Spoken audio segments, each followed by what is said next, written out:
વિનુભાઈ સિંગાડા છે ને એ ભયયુક્ત સમાજને ભયમુક્ત કરાવવા માટે એને ઘણા બધા પ્રયત્નો કર્યા હતા.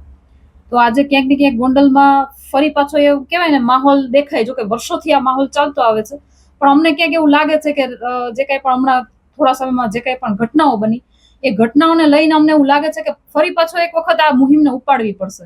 એટલે વિનુભાઈ સિંગાડાની જન્મ જયંતિએ ભયયુક્ત સમાજને ભય મુક્ત કરવા, એટલે કે વિનુભાઈ સિંગાડાની વિચારધારાને ફરી પાછી એક વખત જીવંત કરવા માટેનો મારો એક પ્રયાસ છે. ગોંડલની જનતા ભયમુક્ત બને અને અવાજ ઉઠાવે, જે પીડાથી પીડાઈ રહ્યા છે એના માટે અવાજ ઉઠાવે, પોતે અવાજ ઉઠાવે. એના માટે અમે પણ સાથે ઊભા છીએ. આ વાત ખાલી પાટીદારોની નથી, આ 18 વર્ણના લોકોની વ્યથા છે. એટલે ખાલી પાટીદાર શબ્દ વાપરવો હું યોગ્ય નથી સમજતી. તમામ લોકો આ વસ્તુથી પીડાઈ રહ્યા છે અને જે કોઈ પણ અવાજ ઉઠાવે છે ને એનો અવાજ ક્યાંક ને ક્યાંક દબાવી દેવામાં આવે છે. મારી સામે આટલા બધા પત્રકારો ઉભા છે, હું તમને લોકોને સવાલ કરું છું કે તમને પણ ડર છે ક્યાંક ને ક્યાંક, તમારી સાથે પણ કંઈક ને કંઈક એવું થયું છે. મારી પાસે એવી પણ વાત આવી છે. જો એવું ના હોય તો ઘણી બધી એવી ઘટનાઓ છે જે તમારે ચલાવવી જોઈએ તમારા માધ્યમથી. ગોંડલની લોકલ મીડિયાને પણ હું ખાસ કરીને કહેવા માંગુ છું, મારી પાસે આરોપીઓની આ છે ને આખી ફાઇલ છે, આ ચિઠ્ઠો છે એનો, અને તમારી ફરજમાં આવે છે કે આ ચિઠ્ઠો છે ને લોકોની સામે ઉજાગર કરો.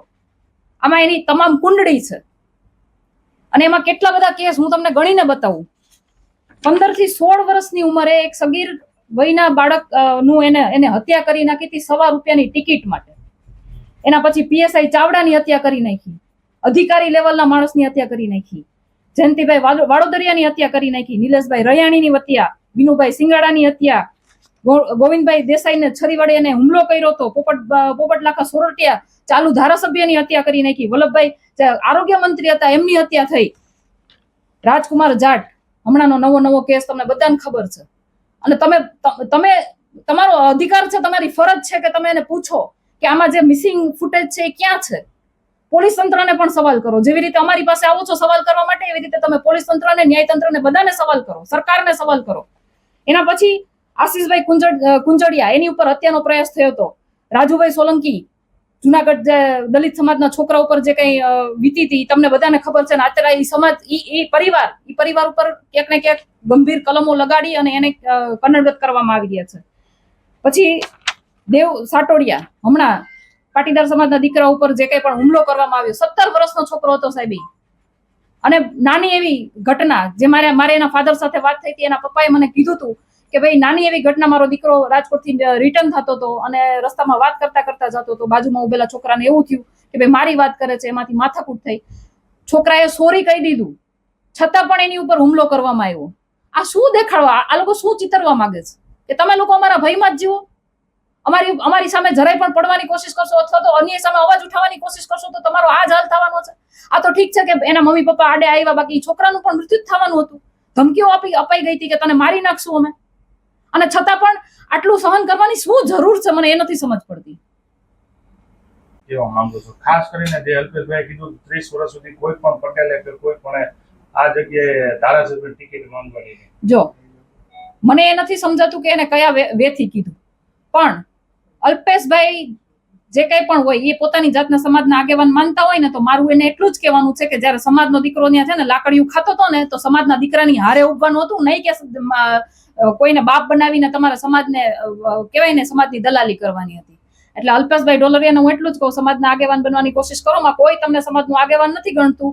તમારા જે બિઝનેસ છે ને, જે તમે આમ કહો છો ને કે એશિયાની સૌથી મોટી એપીએમસી ના અમને ચેરમેન બનાવ્યા છે, તો એ તમારા બિઝનેસ માટે તમે એની પડખામાં બેહો છો, તમે એના તળિયા ચાટો છો, એ તમે તમારા બિઝનેસ માટે કરો છો. કોઈ સમાજને એનાથી ફાયદો નથી થયો. એટલે જે કંઈ પણ સામાજિક રીતે તમે તમારી રાજકીય લીટી લાંબી કરતા હોય કે તમારી એવી પણ ગણતરી હશે કદાચ કે ભાઈ ગણેશ ગોંડલનું નામ લઈશ તો ગણેશને ટિકિટ ના મળે, અથવા તો એવી પણ ગણતરી હોય કે 30 વર્ષ સુધી એના સિવાય કોઈ ના આવે, તો એ બધું ભૂલી જાજો. એ બધું તમારા કહેવાથી નહીં થાય. તમારી ઉપર એ બેઠા છે લોકો, અને હવે અમને એ બધું કરતા આવડે છે. અમારે ક્યાં જવું, તમને કઈ રીતે હવે દાબમાં, તમે જે રીતે લોકોને દાબમાં રાખો છો ને, તો તમને કઈ રીતે હવે નિયંત્રણમાં રાખવા, એ બધું અમારે જે કઈ પણ કરી છૂટવાનું છે ને એ બધું કરીશું. તમારું શું માનવું છે? તમામ સમાજના આગેવાનોને હું ખાલી એટલું જ કહેવા માંગુ છું કે તમે જ્યાં ક્યાંય પણ બેઠા છો ને, સમાજના લીધે બેઠા છો. સમાજે તમને એટલા માટે આગળ કર્યા છે કે તમે એના પ્રશ્નોને વાચા આપો, તમે એની સમસ્યાનું સમાધાન કરો. અને તમે અત્યારે શું કરી રહ્યા છો? તમે પોતાના રોટલા શેકવા, ટિકિટો લેવા, તમારા પોતાના ધંધાને વિસ્તારવા માટે થઈ અને તમે આવા લોકો સાથે સાઠગાંઠ કરી અને પોતાના સમાજની દલાલી કરી નાખી હોય એવો માહોલ તમે કરી દીધો છે. આજની તારીખમાં સમાજ તમારી પાસે કોઈ પણ અપેક્ષા નથી રાખતો, તમારી પાસે કોઈને અપેક્ષા નથી, કારણ કે ખબર છે કે ક્યાંક ને ક્યાંક તમે આવશો ને તો વાતનું સમાધાન થશે ને એવી રીતે સમાધાન થશે કે આપણને ન્યાય મળવાનો નથી.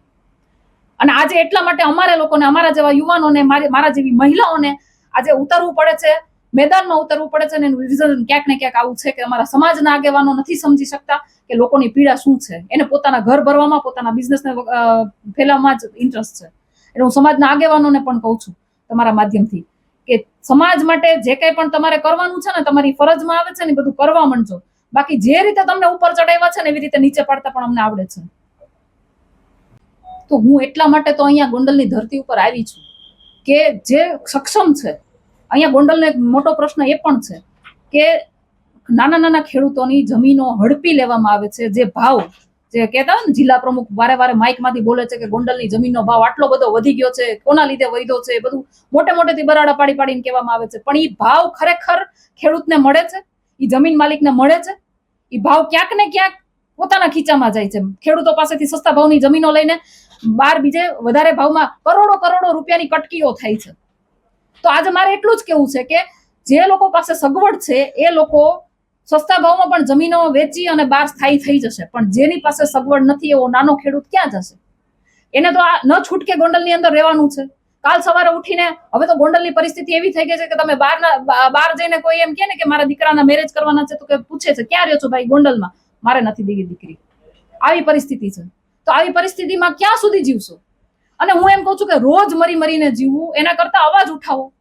આજે અમે તમારી સાથે ઉભા છીએ, અમે તમને સાથ આપીશું, સહકાર આપીશું, અમારાથી બનતા પ્રયત્નો કરીશું. પણ તમારી લડાઈ તમારે પોતાને લડવાની છે.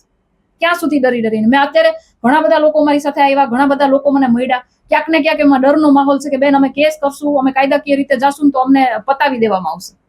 આવી પરિસ્થિતિ છે ગોંડલની. તો હું મીડિયાના માધ્યમથી એટલું કહું છું કે તમારી પોતાની પણ ફરજ છે. આ તમારી ફરજના ભાગરૂપે તમે આ વસ્તુ ઉજાગર કરો, સરકાર સુધી પહોંચાડો.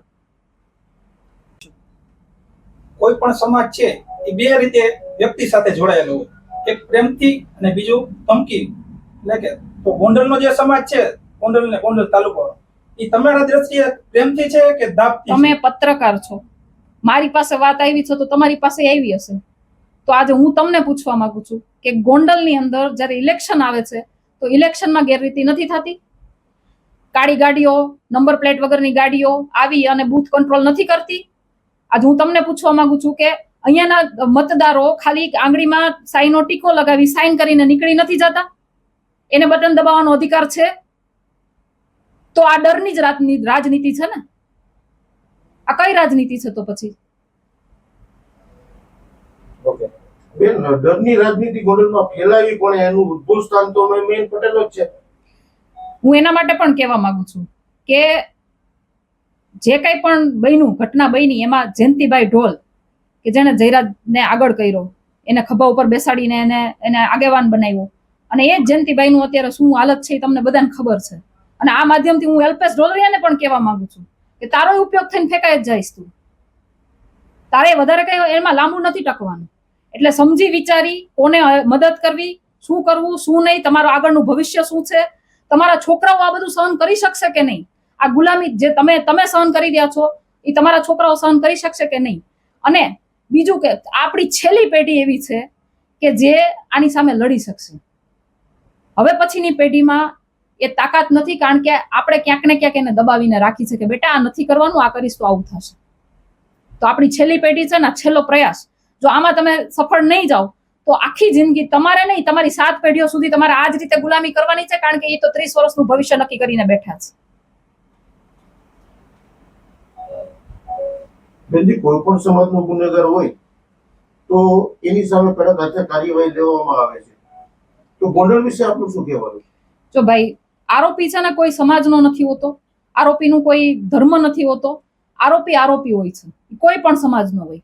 અને મારી લડાઈ કોઈ પણ સમાજ સાથે કે કોઈ બીજા સાથે નથી. મારી લડાઈ અન્યાય સામે અને આરોપીની સામે છે. એટલે એ વાતનું ખાસ ધ્યાન રાખવું કે ઘણા લોકો છે ને આને પાટીદાર વર્ષિત ક્ષત્રિય કરવાની કોશિશ કરી રહ્યા છે, પણ ક્ષત્રિય આંદોલન વખતે પણ જ્યારે પરસોત્તમ રૂપાલા બેનો દીકરીઓ વિશે બોલ્યા હતા ને ત્યારના મારા વિડીયો ઉપાડીને જોઈ લેજો. મેં મારા સમાજને વિનંતી કરી હતી કે ભાઈ આપણે એવા માણસને સપોર્ટ નથી કરવાનો કે જેને બેનું દીકરીઓ વિશે ખરાબ ટિપ્પણી કરી હોય. ત્યારે હું ક્ષત્રિય બહેનો સાથે ઊભી હતી અને આજે ક્ષત્રિય સમાજ પણ મારી સાથે ઊભો છે. મને ઘણા ક્ષત્રિયોના ફોન આવ્યા છે કે બેન તમે જે કરી રહ્યા છો ને સાચું કરી રહ્યા છો.